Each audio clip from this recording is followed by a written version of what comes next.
Hello and welcome to the Phase podcast. In this episode, we're going to be focusing on digital well-being. Molly and I are going to be sharing our top tips for staying healthy online. But before we do that, Molly is going to share a little bit about the workshops we've been delivering in schools recently and what digital well-being actually means. This term, we have been spending time with Year 7s looking at digital wellbeing. We've explored some questions with them. What exactly is digital wellbeing and how is it different from digital resilience?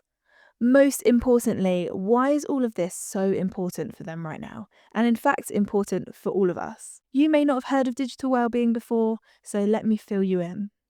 Digital wellbeing considers the impact of technologies and digital services on people's mental, physical, and emotional health. That is a really broad term, but it essentially covers all of the impacts of tech, good and bad, on ourselves and our well-being in every sense. Digital resilience varies from this definition, as that is our ability to cope with challenges in our virtual spaces. So it's our ability to recognise perhaps my algorithm is making me feel a bit anxious, or maybe my sleep is getting disrupted by my tablet at night, which is making me super tired at school the next day. Or it could be that feeling that the wearable tech on your wrist is adding more pressure to your life. Digital resilience is about what we do about those things, the actions we take, and the ways that we cope and manage with those challenges and changes. Our sessions in school are about building that resilience, giving students the tools to not only navigate their online lives safely, but to thrive in them. Digital media can feel like a gust of air. It has the power to fuel a fire, to bring people closer together, and to create something amazing. But if we're not careful, the same gust can easily blow out that flame completely. It's a really delicate balance. We want to promote digital resilience and work towards a place where we are connected to the digital world, but not consumed by it. Not just young people, but that goes for all of us. We hope that the top tips in today's episode help positively impact your own digital well-being. Spend lots of intentional device-free time. Be aware that your devices, and in particular, the apps on them, are designed to be addictive. I'll try to explain how in simple terms. Hopefully, those of you who like psychology will find this interesting. Most apps are designed to have what's called a variable ratio reinforcement schedule. When you go on Instagram, for example, sometimes you have messages and likes waiting for you when you open the app. On other occasions, you don't. When you pull your phone out of your pocket, sometimes you have loads of push notifications on your lock screen. On other occasions, you don't. When we receive likes, messages, and other notifications, our brain releases dopamine. Dopamine is a neurotransmitter and hormone that is activated during pleasurable activities. It's part of our brain's reward system for reinforcing behavior. Now, here's where it gets really interesting. If apps were designed so that the user, you or I, had a reliable, consistent level of likes, messages, and other notifications every time they open them, apps would be less addictive. Reliable notifications would cause a much lower dopamine response in our brain. It is the unpredictability of being rewarded with likes and comments that makes checking the apps on our phone more addictive. It's that variable ratio reinforcement schedule. So, what can we do to combat this? I'd recommend ensuring that you schedule plenty of time where it is nearly impossible for you to check your phone, even if you wanted to. Perhaps that's doing activities where you can't simultaneously use your phone, like sports. It might be putting your phone in another room while you eat dinner, or turning it off while you're outside. It's especially important to consider where your phone lives while you sleep. If you leave your phone right next to you when you go to bed, the temptation to check your phone in search of a dopamine hit will hugely impact your ability to get to sleep and even your quality of sleep. My first top tip is every so often organise your digital space. In the same way you would tidy your bedroom, organise your clothes, or line up your books along your shelf, give some attention to your digital space, giving it a proper spring clean. Doing this can help boost productivity, reduce stress and overwhelm, and improve security. Tasks you could do as part of your digital spring clean could include removing or hiding any apps that you don't use or want to use less or not at all. Out of sight, out of mind when it comes to apps. Consider how moving them off of your home screen or deleting them altogether could positively impact your tech habits and begin to kick some of that doom scrolling to the curb. Unfollow, unsubscribe, and mute. Take some time to do that task of unsubscribing to the emails that consistently clog up our mailboxes. Can it be a boring and repetitive task? Yes, it can, but it will clear some notifications and clear your inbox for the important and productive stuff. Do the same on your social media platforms. Get rid of pages, groups, or people that consistently trigger negative feelings for you. Muting could be a good option for people that you know that you might want a little break from, as they won't know that you've done so. If there are accounts which are unkind, unnecessary, and uninspiring in your life, then it might be time to get rid of them off of your feed. I encourage you to take a few moments to delete some photos off of your phone that you no longer need, or maybe get rid of some things on your notes, a shopping list from a Tesco shop months ago. But this time isn't just about getting rid and banishing everything from your device, but it's also about putting healthy boundaries in place. Consider setting up app limits, screen limits, introducing a wellbeing app such as OneSec, Calm, Forest, or Headspace. My final tip to share with you in this section is to turn your phone to black and white or grayscale. This begins to make our devices less visually stimulating and therefore less addictive. It reduces the rewards our brain gets from the bright and bold colours. Maybe it is time to give your device a digital tidy up. Be careful with AI. AI is playing an increasingly prominent role in our lives. When used well, it can be a great tool that supplements our learning and productivity.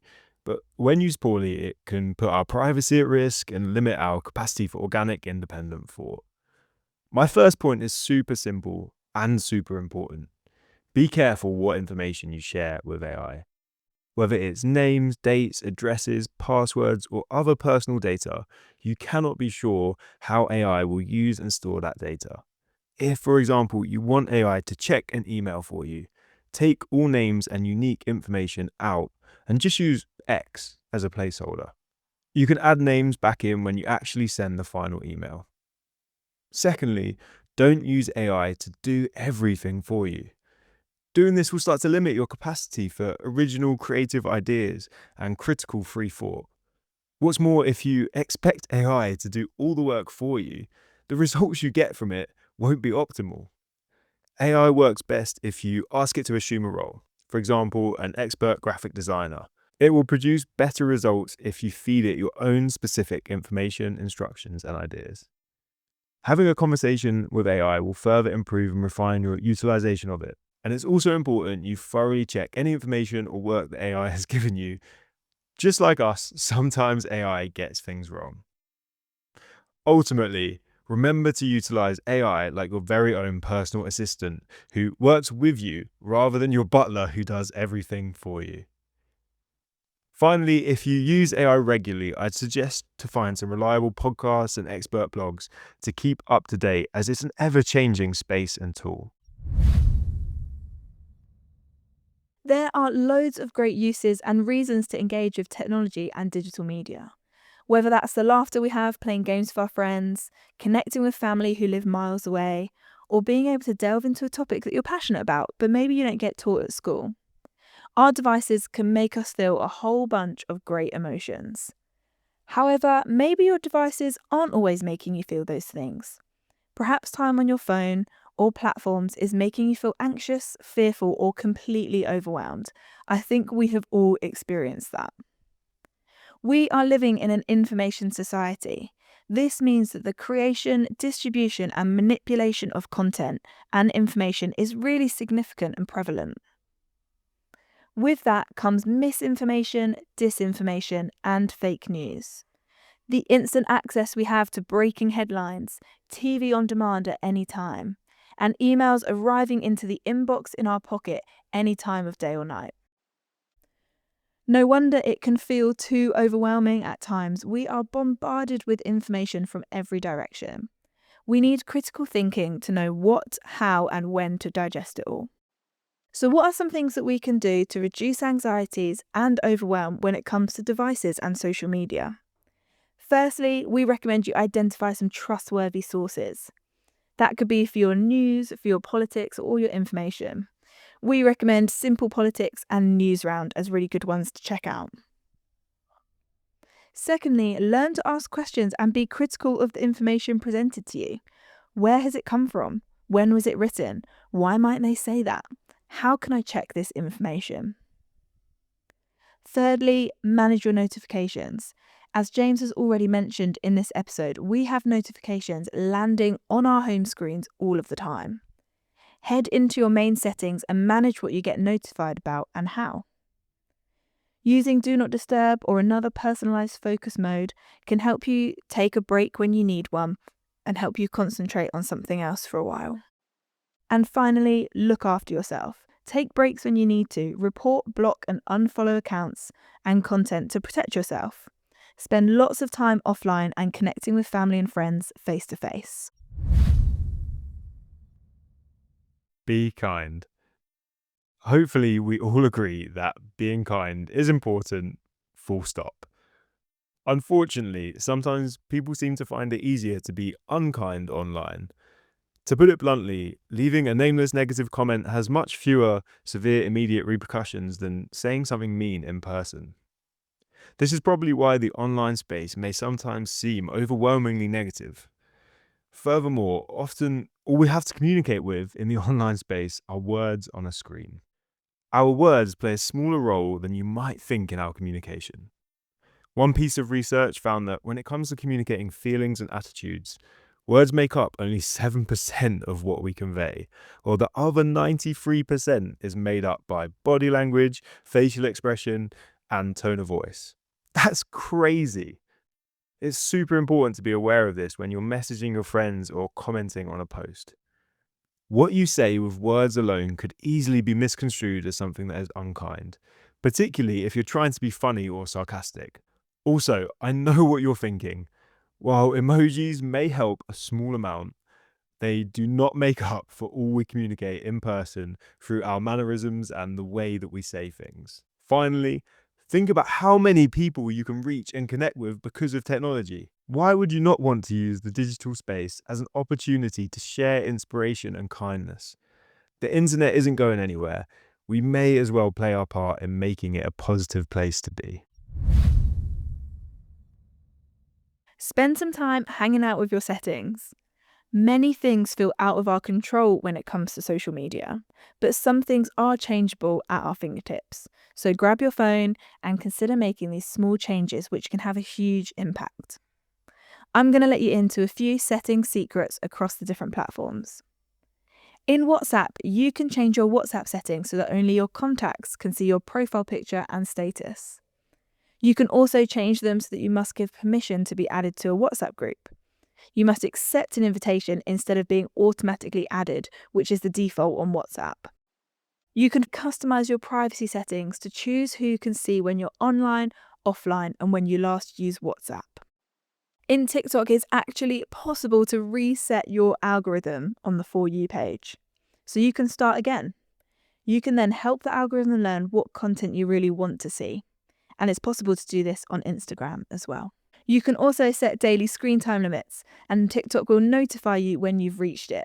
So then you know it's time to pop your phone down and take a break for a while. Restricted mode can also be switched on, which limits some of the content that you see. Parents, you can also switch this off for your family through TikTok's family pairing feature. And finally, thinking about Instagram. Everyone can see your Instagram content unless you change your settings. You can then manage the privacy of your account, including who follows you, sees your account and posts, and you can restrict who sees your stories. An incredible feature that Instagram have is its hidden word feature. This allows you to filter out content that you don't want to see. If you keep seeing things on topics that you find upsetting or offensive, you can pop the keywords in and content will stop being recommended to you that includes those words. There are so many more features out there for you to explore, so do have a look on other sites, including Roblox, X, and YouTube, and much more. All sites have block and report functions. They are there to keep you and others safe. Do use them. You can find more details about platform-specific privacy settings on all of their websites. It is also important to check settings regularly. as tech companies and app hosts may change or revert settings during updates. They often do this without us realizing. So if you haven't been in your settings recently, we encourage you to go and have a little look. Change some things and make it work for you to keep yourself and others safe, but also to make your online experience the best one possible. Thank you for listening to this episode of the Phase podcast. Please be sure to subscribe on your favourite podcast platform so you never miss an episode. There are some really cool guests lined up in the coming months. Also, if you could take the time to leave a review, that would be awesome. We love hearing your feedback. Check out all that we're doing at Phase by following us on social media at Phase Hitchin or heading to our website, phase-hitchin.org. Have a wonderful day wherever you are, and we'll see you for the next episode.